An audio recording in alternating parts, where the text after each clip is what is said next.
What it do, fight fam? So we are back with another fight prediction video. This video is a request from a member of the channel for the fight prediction between Reece Bellotti versus Joshua Padley. So this video is going to go out to the members of my channel first. They will get this video 24 hours early, and then I will release it to the channel as a whole. So the members of my channel, if they want to follow along with the bet, get in on that line early, you all can go ahead and take advantage of that. And then, like I said, the public will see it 24 hours after I release it to my members first. Since this video was a special request, very active member in the Discord and on the channel, so I appreciate you asking me for this fight breakdown. So this fight is going to be an absolute banger. I mean, the odds are close. We know Reece Bellotti is a little older, and I know you asked me specifically to review the Liam Dillon fight. So with YouTube, like when I try to add footage and it's too much footage from a particular fight, they flag my video and it gets taken down, and it's just a lot to deal with, especially after I've recorded a whole video, after I've done all of the editing for them to just take it down. So I'm going to talk about that fight because that fight was on the zone, and the zone is very strict about what is copied from their videos. They tend to catch it even if it's short clips. So I'm going to talk about that. Yes, I do agree that that was Reece Bellotti's one of his most impressive wins against Liam Dillon. He won that by unanimous decision. He had excellent counterpunching. A combination that I noticed that he was throwing repeatedly in that fight was the 163, which is going to be the jab, the rear uppercut, and the lead hook.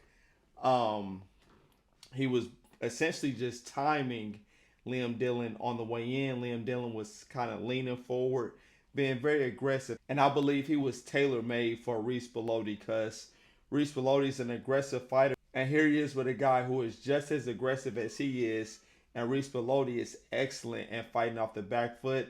He does a great job at jabbing, going backwards, and catching guys coming in with combinations. Does a great job also working the head, body, and his conditioning is phenomenal.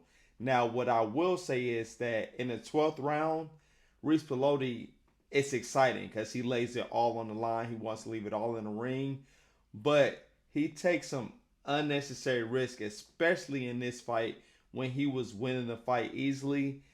Last round, I think he was trying to get Liam out of there. However, he was putting himself at risk of getting caught with a shot, and he looked like he was starting to get gassed in that last round. Again, I understand because he's leaving it all in the ring, which I do respect. But with boxing IQ, I don't think that's the smartest thing to do.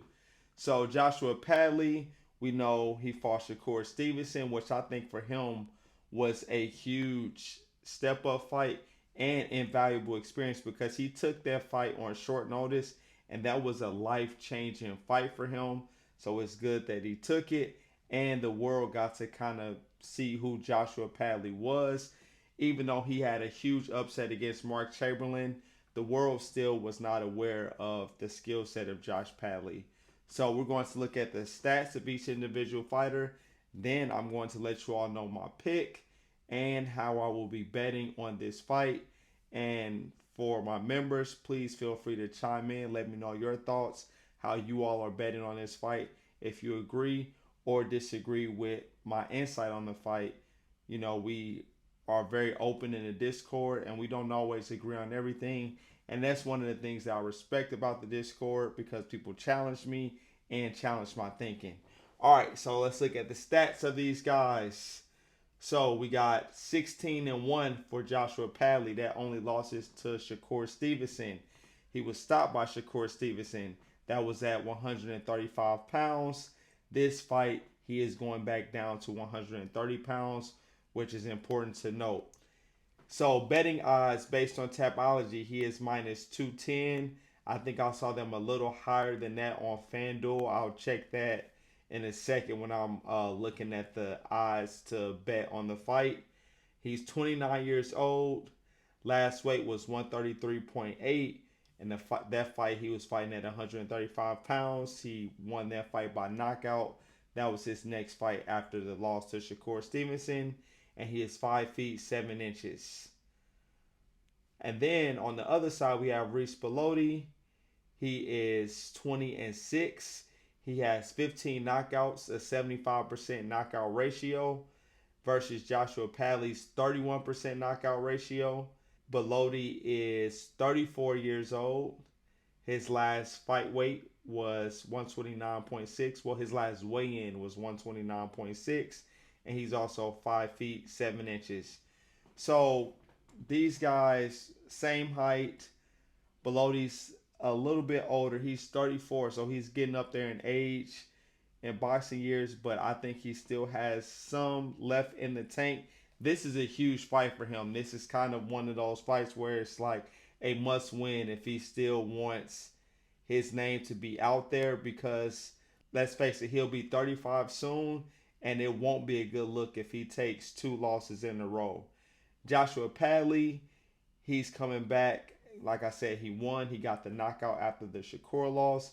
He's dropping down to 130. So for him, I think this will be an advantage because I think he's going to be stronger and the bigger guy than Reece Bellotti. Now, Reece Bellotti is a phenomenal boxer. He has great volume. He has great counterpunching. But defensively, he can get hit. I think Joshua Padley will be able to catch him in between shots. Joshua Padley does a great job of measuring distance. So does Reece Bellotti, but Reece Bellotti's a little more aggressive in my opinion. He comes forward, he leans over their front foot, and I think he can get caught with the lead hook and the uppercut from Joshua Padley.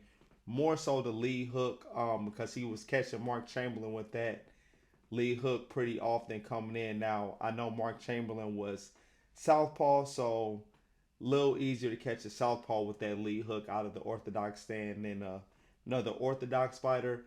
But I think that Reece Bellotti will be susceptible to counters. Now, we know Joshua Padley does not have crazy knockout power, so I think Reece Bellotti is going to be there to exchange, and I think we will see a war in this fight. I think it's going to be a lot of back and forth action, and I think later in the fight will be when we see kind of the separation between the two fighters, because I expect a lot of tie-ups just due to the aggressiveness of Reece Bellotti and him coming forward.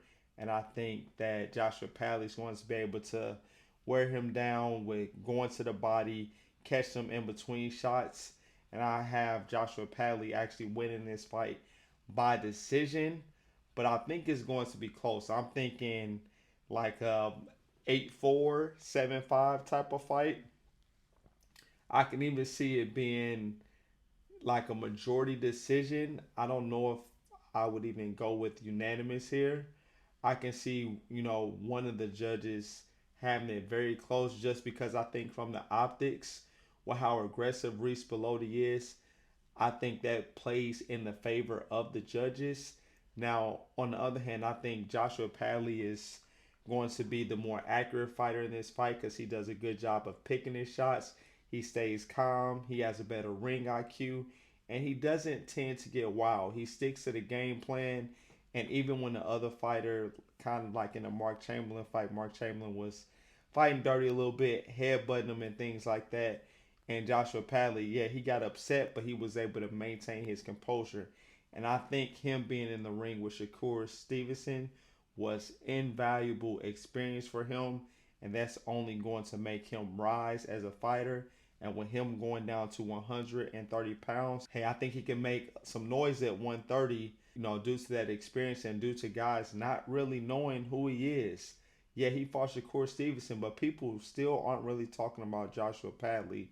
So we know he's not afraid to get in there with anyone, and he's going to put on a fight right along with Reece Bellotti. We know Reece Bellotti is going to bring the fight. So I expect the action-packed fight. I have Josh Padley winning by majority decision. Again, I think it's going to be close. Let's take a look at the odds for this fight. All right, so I thought the odds for this fight were up on FanDuel, but I just checked online and I don't see them. But Tapology has the odds, so right now it is minus 210 for Joshua Padley, and plus 185 for Reece Bellotti. I like Joshua Padley, and I will be betting on the winning method to get better odds. That's not available for me yet, but I will be betting on this fight. I will be taking Joshua Padley by decision, and I will be adding that in a parlay. It won't be a solo bet because this is a very close fight here. I'm going to go with the youth, and I'm going to go with who I believe to be the stronger guy, with Joshua Padley coming down from a heavier weight. And I just think that experience he got from fighting Shakur, although he was stopped in the fight, I think that's going to help him a lot in this matchup here. All right, so let me know you all's thoughts below. Don't forget to like the video, subscribe to the channel. Thank you to the member for requesting this. If you're not a member of the channel, please be sure to join via the link below. And I'll catch you on the next video.